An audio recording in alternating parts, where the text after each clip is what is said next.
Quicken CEO Dan Gilbert does it again. Not only has he bought another building in the city, at 17 if you're counting, he invited 400 of his closest friends this week to an event where he unveiled his vision for Detroit, including retail. So go ahead and take a look at some of the renderings that he revealed downtown yesterday, kind of making it more of a Parisian feel. Yeah, I think downtown. that was you walking in one of those. It looked like me. But again, I think when we've talked about downtown and reinvigorating it, we've talked a lot about retail and how that needs to be the next movement now. And to see something like that from Dan Gilbert, who obviously is not shy about investing in the city, and it makes me also wonder what investors are sitting on the sidelines, and do they see this now from Dan Gilbert and say, gosh, you know what, now I'm going to jump in because he's gone this far. But let's be fair, this was certainly Dan Gilbert leading this, but he had a lot of people around him. Absolutely, you're absolutely correct. So other investors are in, and the beauty of what he's doing is exactly what you said. He's drawing folks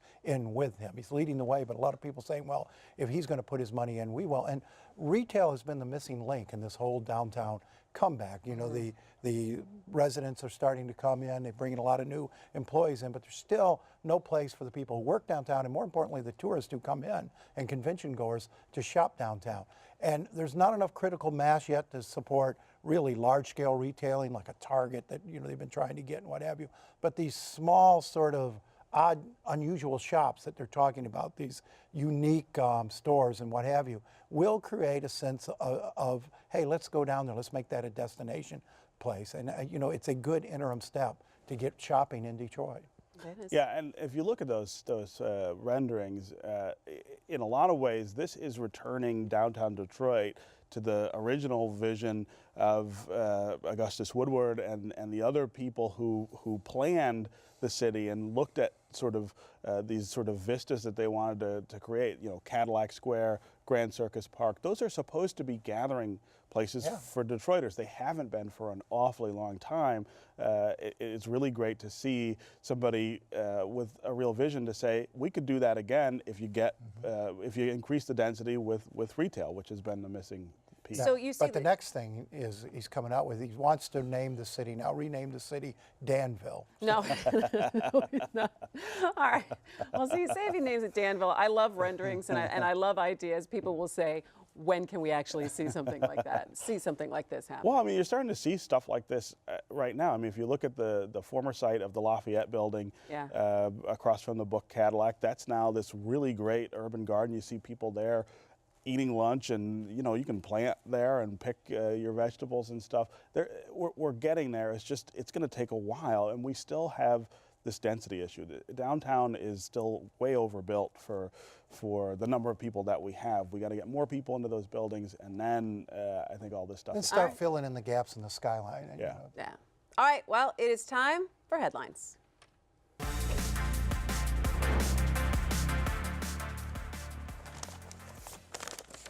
It's really never good when I say it's time for headlines and they reach into their pocket, because I'm just going to tell you a secret at home.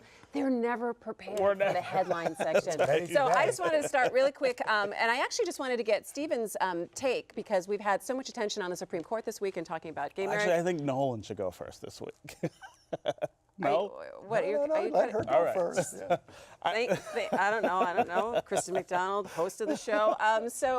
So I just want to get your feel real quick on the Supreme Court and the attention that's been placed on it. Well, we're not going to see a huge landmark ruling, I think, out of these cases, the gay marriage cases. I think we will see another quarter turn, though, toward more tolerance and acceptance of equality, and that's a good thing. I think the justices pretty strongly signaled that they're ready to overturn DOMA.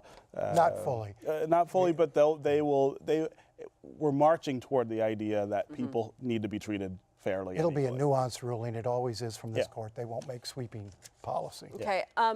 So I have to ask, why you got papers? We got some headlines because we know that you last weekend made your European musical debut. You sang in Paris, and so we went and looked at some. That's why you wanted this music, you guys. We looked at some Parisian headlines reviewing your performance, and you know, the headline in L'Express this after your song was, Viva la Christy Mac. That's not bad, right? And so the reviewer for Le Monde wrote, "We haven't seen bananas like that on an American songbird since Josephine Baker flew through here." And Le Figaro declared, "Voulez-vous coucher avec moi la son? French is terrible. Oh, Our Lady Marmalade." Oh my God, I'm kind of speechless right now. I was in Paris last week singing with the group celebrating the anniversary of Francis Poulenc's death. So I was with the choral group. I was not singing Lady Marmalade, but I appreciate the French reviews. Yeah, we had to really look for those. Thank God for Google. And that'll do it for MiWeek. You know, we want to thank you for joining us. We want to tell you it's our anniversary. We've been on the air for 1 year, and we hope you've enjoyed going beyond the headlines, getting the best news analysis anywhere in Michigan, and maybe a little bit of fun. Tell us what you'd like to see on the show. Tell us what you think on Facebook, Twitter, and MiWeek.org. Blushing. Have a happy Easter. Come back and see us again next week. Take care. This is funny, guys.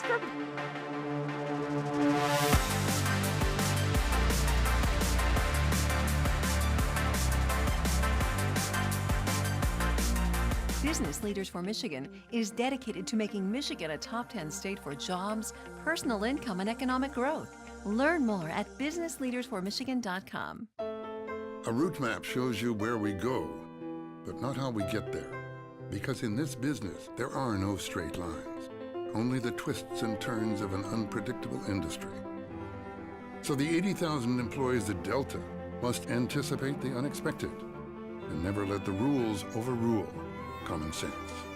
This is how we tame the unwieldiness of air travel, until it's not just lines you see, it's the world.